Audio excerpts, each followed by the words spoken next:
Well, it's really nice to have you here with us today. One of my previous patients, Paulina, is here to discuss some experiences that she's had for her treatment with spinal axial decompression. She had a lot of symptoms, a lot of problems before. She will discuss those with you, and then she'll discuss some of the treatment and how it's affected her and the overall outcome. So we'll turn the time over to Paulina. You can tell us a few things about what your experiences were. Sure. I had 3 herniated discs. The pain was pretty intense. This started, I think, probably 2 years ago. It got to the point where I just cannot hold anymore the pain. It was excruciating. I went to pain doctor, didn't do anything. I went to therapy, didn't do anything. I took a lot of medication, didn't do anything. All the options I had from a specialist was surgery. Every single one of them told me you need surgery to get this fixed, because on top of the herniated disc, I had nerve damage, and it was just too much pain. I couldn't do activities. You're having pains in your leg, but also noticed you were weaker in your legs. You lost strength in your legs. Yes, on my left leg, I had no movement. It was hard for me even to walk, to do a step. And what you love doing is cycling and swimming, and I was running at the time. And all of a sudden, I can't do those things. Right? All of a sudden, I cannot even get up by myself. Yeah. And it was a journey. And so what was going on is really affecting your lifestyle, what you wanted to do. Completely. Yeah. 100%. I mean, my lifestyle was so much activity inside and outside the house, and then all of a sudden, it was just being stuck in the bed, 24/7. Let me just show you some examples. Normally, on this sequence that we're seeing right here, in the middle we should see a bright signal. And you see the white signal. This is normal here. These are all abnormal discs. The water content that normally is there has been squeezed out by too much pressure in the disc. And when that happens, it's the beginning of degeneration of that disc. Right. And the next thing that happens is it becomes drier.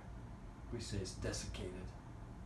It's not a desert, but there's less water content. And what happens is there's too much pressure in the disc. That's what causes this issue. And as the pressure builds up and builds up and builds up, you start getting tears of the supportive structures holding the disc in place. The middle part of the disc in the middle is called the nucleus pulpus. That part of the disc is softer, more gelatinous. And the outer part of the disc is black. It's fibrous like tissues, annular, so it's in a circle, supporting and holding in the disc. But when you start developing too much pressure, those supportive structures, the ligaments, they start cracking and tearing, and the softer material starts oozing out. And you have so much pressure inside that you can't even get fluid going to go in the disc. There are no blood vessels going in or out of the disc. Right. So how does the nutrients get to the cells that live in there? They're in a garden without any TLC. They're not getting any 10 or 11 K, right? So anyway, if the pressure inside the disc is higher than the blood pressure, no fluid goes in there, no nutrients go there. The disc start deteriorate. The disc can't be repaired. So that's the process you have going on. And then eventually, you'll see the disc is starting to project out. Those are the beginnings of the herniation. And off to the side, your herniations were more pronounced. But right. You had multiple level disc herniations. Yes, I did. And it was affecting my whole life. It was affecting the way I would just carry day-to-day daily life. And it was very painful. I took regular medication, which I didn't like because it was making me feel dizzy, nauseous. I couldn't function, I couldn't drive, I couldn't be able to do anything by myself. I had to even call my son as my husband a couple of times when I tried to do some grocery shopping, a simple thing, and I just wasn't able to even finish that activity. Yeah. After that, couple of months after I was taking supplements. How long did we treat you? How long? Almost, I think almost 8 weeks, right? I would say probably 8 or 9 weeks. Yeah. Yes. And right at first we treated every day for about an hour each time, right? Right. What's the treatment like? Well, we're going to show them a little later. We'll see that. It's pretty cool. You just lay down and let the machine And go do to the sleep. rest. Go to sleep, even, if right? you want to, yeah. Did the treatment hurt you? It doesn't hurt. It doesn't hurt at all. It's not uncomfortable. You can feel the machine pulling your back or pulling the spine. Well, you're basically. But it doesn't hurt. You're basically. The lower half of your body's been pulled down.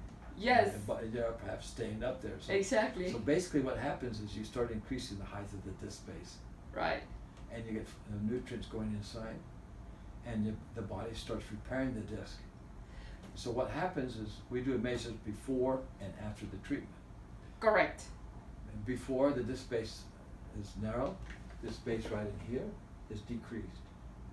I was very impressed with the numbers when I saw the results. So, when I saw the numbers before. So we measured before and then after, and what the height of this base, they get taller. They do.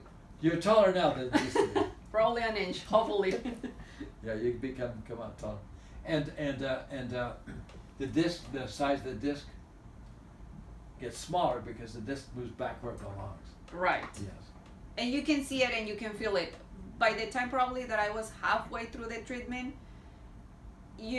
I just could feel the difference. There was when you came in, you might have had a pain, say like 6. No, I think it was probably higher than 6. Oh, but maybe say 9 when you first started. 9 out of 10 is horrendous. Maybe 10 out of 10. During the treatment, did the pain decrease during the treatment? It was a little bit less after. Completely. It went from being high to probably 2 or 3 sometimes. No medications, no anything. No.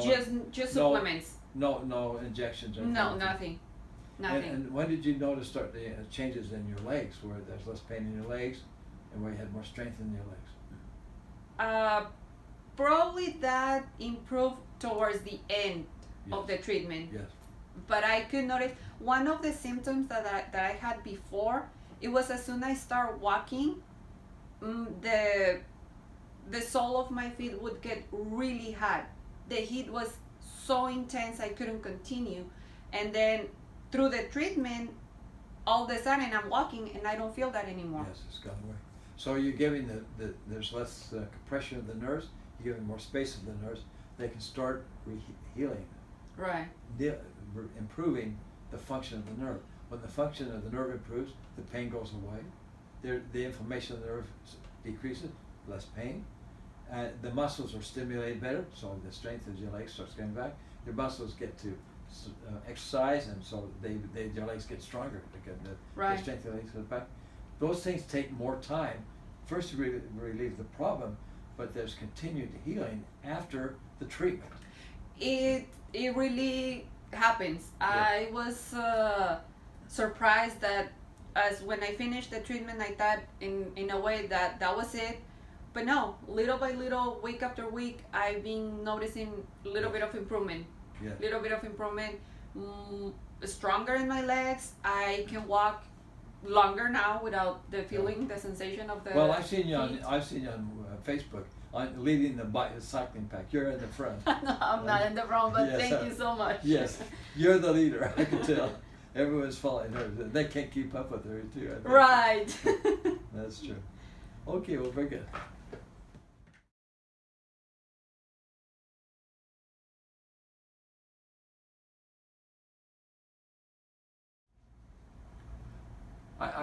There's just a couple more things we wanted to talk about.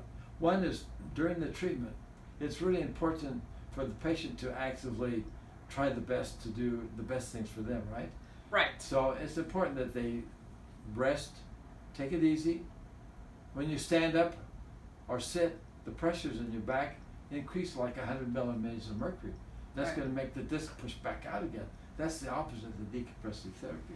So you want that pressure to stay low during, it actually goes negative. It's like a vacuum. It sucks material back into the disc, okay? Right. Between the treatment, you want the patient, you want to have lower pressure. So if you're lying, for example, it'd be about 40 or 50. When you're standing, it might be 180. The 180 is a bad deal. So you don't have to stay down night and day between treatments, but the more you take it easy, the more you cooperate that, the better the results are. Now some patients will insist on pushing weights or whatever. Well, the pain goes away. But this patients don't go up, they don't do as well long term. Yeah. We absolutely need to, I believe that we need to do our best to follow the instructions, because the better we follow those instructions, the better results we're gonna get at the end. That's what will happen. So I had one patient, she was 80 years old, she had a spine that went like this, unbelievable. At every level the discs are abnormal. And I said, ma'am, I don't think this is even gonna work because their back's so bad. She says, no, please, I have nothing else to do. She couldn't walk. She was 80 years old and I couldn't walk. So anyway, I treated her and I said, please just try to take it easy as much as you can. Within 8 weeks, she was walking again. It was unbelievable. And I said, well, what did you do? She says, you know, I stayed down every second of the day. And I said, well, I didn't quite expect that, but you know, but good for you, you know. And she did very, very well with the treatment. So everyone does well with the treatment, but if the patient cooperates and works at it, the outcome can be better. Absolutely. So that's sort of the bottom line. Now, just the last thing we want to talk with you a little bit. What have you been able to do since your treatment? Are you back to normal life? Everything. Pretty much? Pretty much. Are you you have some pain, but it's minimal at the most? It's like It's more of just, a nuisance a little bit, but it doesn't I really wouldn't bother call you? it pain. Yeah. It's just some discomfort. If Yeah. I stay sitting for too long, Yeah. then it's just some sort of And if you discomfort. lie down and rest for It's back to normal. it goes back to normal. Yeah. So, you know, you're not back to, you know, 18 years of age, but No. you're improved to the point that you can live a normal functioning life. Absolutely. I think it's being more than normal. Without pain medicines, without injections, without any of that. Nothing. Just continue taking my my supplements. professional experience is this works in about 90% of the patients, and the results often last longer than a year. I have many patients that are out over 10 years now. Yes, I have the person that recommended you. It's a friend, cyclist friend that she came a little bit over 10 years ago, and she's still doing great. Well, that's wonderful. Yeah. Well, thank you very much for Thank you, Dr. being the Murray. victim today. It was fun having you here Perfect. today with us. Thank you. Okay.